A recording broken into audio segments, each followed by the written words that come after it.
The M88A1 is the Army's medium recovery vehicle that's designed to tow and repair large track vehicles like tanks, Bradleys, and Paladins.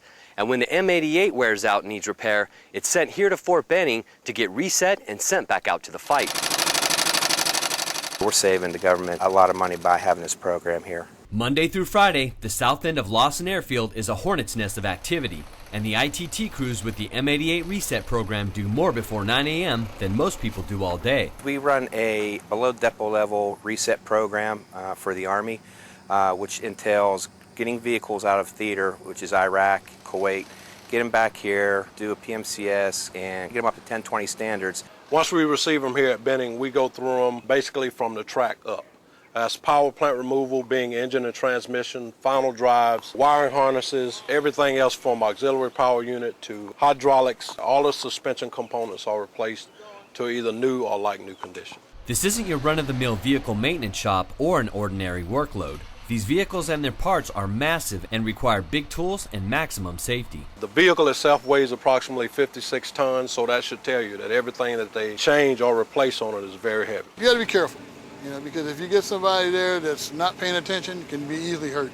And we thrive on our safety around here. These mechanics not only get the job done, but they do it under any circumstance. You have to be able to work in the heat and the cold. We work outside, so you have to be able to adapt to all the weather.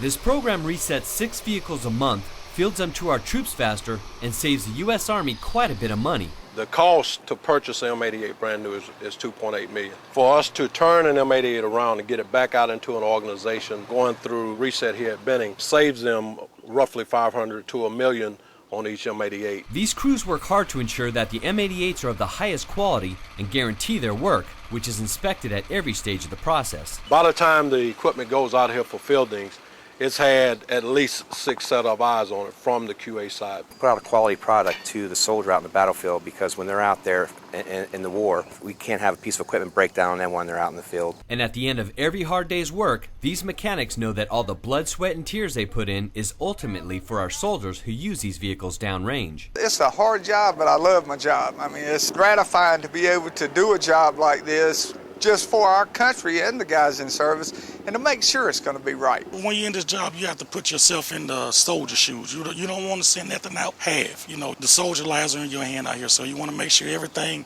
is up to code, up to standards. Once you put out a good product, you feel that you've done your part as far as bringing another soldier back home safe. Once the M88s are complete and back to 1020 standard, they get their final inspections and are shipped off to their units. We put out a quality product. Since Fort Benning's M88 reset program began in 2007, the crews here have repaired and fielded over 200 vehicles, getting them back into the hands of our soldiers so they can complete their mission and get home safe. Ron, do the M88s come directly from theater to Fort Benning to get reset?